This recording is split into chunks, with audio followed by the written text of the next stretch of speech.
말씀은 베드로후서 3장 1절에서 9절까지의 말씀입니다. 1절과 2절을 봉독하겠습니다. 사랑하는 자들아, 내가 이제 이 둘째 편지를 너희에게 쓰노니 이 두 편지로 너희의 진실한 마음을 일깨워 생각나게 하여 곧 거룩한 선지자들이 예언한 말씀과 주 되신 구주께서 너희의 사도들로 말미암아 명하신 것을 기억하게 하려 하노라. 아멘.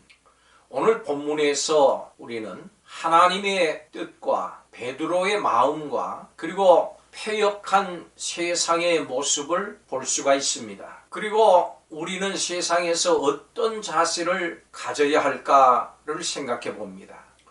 먼저 하나님의 뜻은 무엇입니까? 하나님께서는 우리 모두가 구원받기를 원하십니다. 심판의 날이 될 때까지 세상을 보존하시고 우리 모두가 그 속에서 구원받기를 원하십니다. 이 구원을 위해서 모두가 회개하기를 원하시는 것입니다. 이 하나님의 뜻을 모르고 하나님과 믿는 자들을 조롱하는 자들에게는 심판이 기다리고 있습니다. 여러분, 하나님의 심판의 계획은 확고합니다. 한편 우리 하나님은 오래 참으시는 하나님이십니다. 그렇기 때문에 성도는 예수님의 재림을 기다리면서 더디다고 불신을 하거나 조급해하지 말고 꾸준히 불신자들에게 복음을 전해야 합니다. 우리 자신을 볼 때에도 우리는 하나님의 사랑과 오래 참으심으로 인해서 구원을 받았습니다. 베드로의 마음은 무엇입니까? 베드로 전후서의 목적을 베드로는 성도들로 하나님의 말씀을 생각나게 하는 것이라, 기억하게 하는 것이라고 말씀합니다. 베드로는 선지자들의 예언, 곧 구약과 예수님께서 사도들을 통해서 명하신 것을 기억나게 하려고 했습니다. 멸망당할 사람들은 불의하고 정욕에 치우친 삶을 삽니다.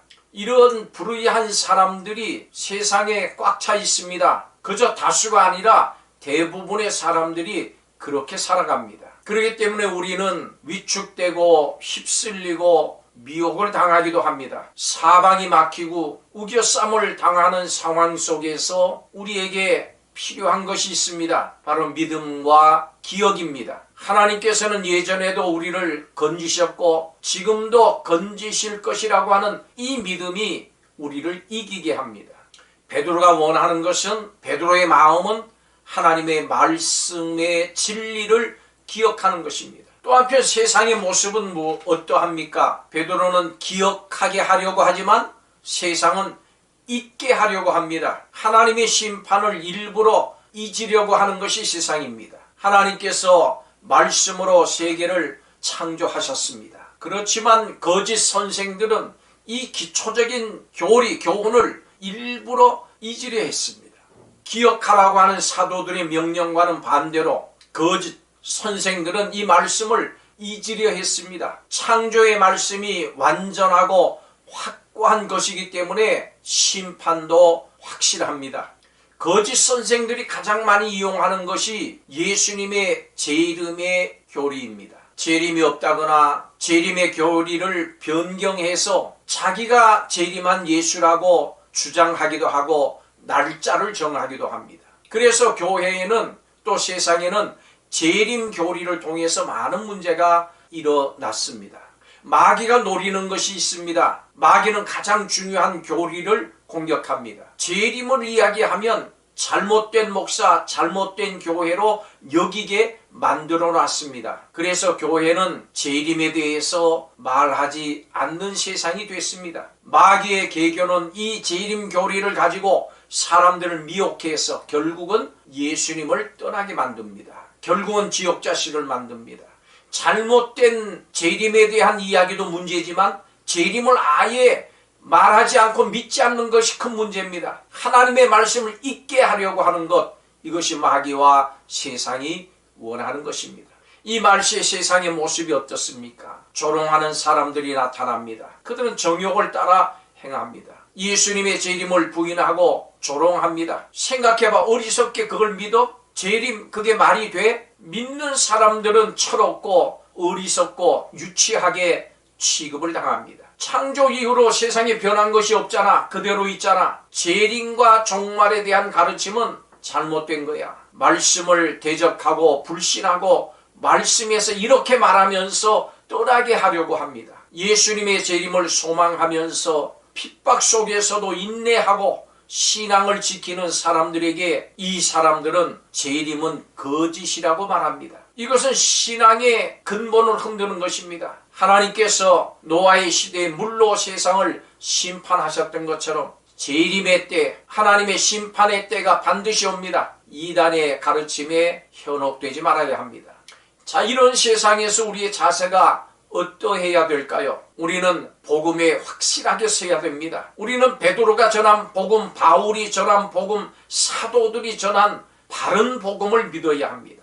사도들이 전한 복음 외에 다른 복음은 없습니다. 다른 복음을 전하면 하늘로부터 온 천사라도 저주를 받는다고 했습니다. 우리는 사도들이 전한 복음을 배우고 믿고 진리 위에 서서 흔들리지 말아야 합니다. 예수님께서는 요한복음 3장 5절에 사람이 물과 성령으로 거듭나지 않으면 하나님 나라에 들어갈 수 없다고 말씀하셨습니다. 베드로는 사도행전 2장 38절에 구원의 길을 묻는 사람들에게 너희가 회개하여 각각 예수 그리스도 이름으로 세례를 받고 죄 사함을 받으라고 했습니다. 바울도 그의 서신서들에서 같은 복음을 전했습니다. 구원을 위해서는 회개하고 예수님의 이름으로 세례를 받아야 합니다. 이것이 예수님께서 말씀하시고 사도들이 전한 복음의 핵심입니다. 우리는 하나님과 패역한 세상 사이에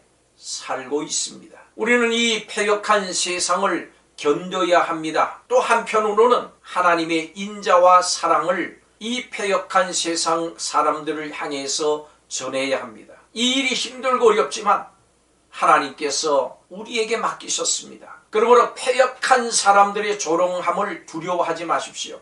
세상은 온통 그리스도인들을 향해서 조롱하는 것 같습니다. 이런 상황 속에서도 우리는 그들에게 우리가 받은 은혜와 사랑을 전해야 합니다. 하나님께서는 우리의 용기를 통해서 일하시는 하나님이십니다. 패역한 세대 가운데 하나님의 마음을 알고 베드로의 마음을 알아서 사도적인 복음을 가지고 용기를 내서 이 복음을 믿고 전하는 성도들이 되시기를 주의 이름으로 축복합니다. 기도드리겠습니다. 하나님의 은혜를 감사드립니다. 우리로 먼저 이 복음을 듣고 알고 깨닫게 하시고 이 복음에 순종해서 구원을 얻게 하시고 이제는 이 복음을 전하는 이들로 세워주심을 감사를 드립니다. 이 패역한 세상이 구원을 얻을 길은 복음밖에는 없는 줄로 믿습니다. 물과 성령으로 거듭나는 복음을 확신하고 이 복음을 용기 있게 전함으로 우리가 구원받은 것처럼 저들도 구원을 얻는 역사가 일어나게 허락하여 주시옵소서. 이 일에 우리를 명하시고 불러주셨사오니 우리를 사용하여 주시옵소서.